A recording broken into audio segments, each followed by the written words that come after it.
How to repair your fuel sending unit.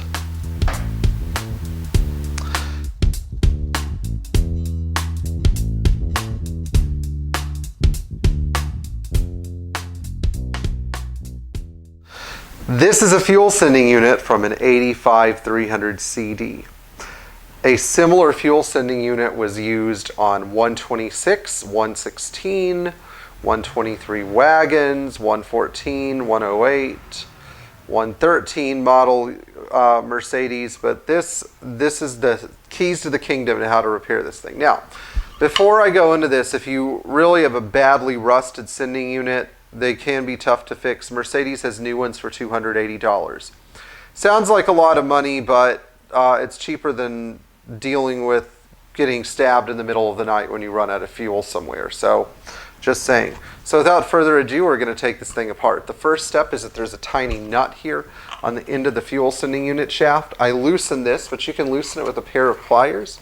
The factory tool has two little teeth in the middle and allows you to unscrew it. Then you take off this metal disc. If it's rusty, use a wire wheel to clean it up.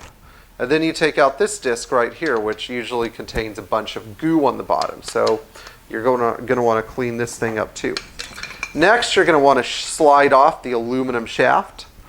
Usually this shaft is full of algae. In this case, this one is not, but you want to clean out the inside of this thing as much as possible without distorting it. And remember, the indexed part right here is the top part. So we're going to set this upright. And now for the meat and potatoes. This plunger runs up and down the fuel sending unit track. So half of the battle is getting it apart. But these little wires can break, and they were actually soldered right here and right here. And this one especially likes to come loose. So if the solder connection breaks, you have to string the wire really tight and resolder it, which is no fun, but it can be done. You have contacts here that should be cleaned, contacts here that should be cleaned, and occasionally, especially if you have a gasoline engine car, this shaft can rust. It actually happens on diesels too. So, you know, if you have a diesel, it doesn't mean you should rule out a rusty shaft. It's just a little less common. You may have to clean the shaft up with a file, and this thing has got to move smoothly up and down the shaft. There are also some contacts up here you may want to check. And once the whole thing is clean and you have no more algae or rust or debris, you're going to put this thing back on. This guy is indexed, actually, so that it slides together all the way here. Sometimes finding the index point can be a little challenging, but it should slide all the way in just like that.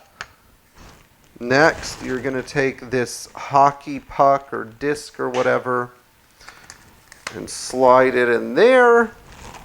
Then you're going to take your plate, which I hope you have cleaned up, and you're going to take this little nut right here and screw it on.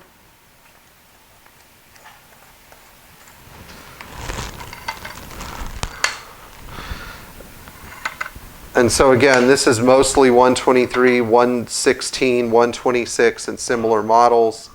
And I hope it was incredibly helpful. You should hear the thing sliding up and down when you turn it. And to test it, I usually plug the fuel gauge in and move this thing manually with the ignition on to watch the movement of the needle. Anyhow, thank you so much for tuning in. Please hit the bell for notifications. Please like, share, and subscribe, and leave your comments below.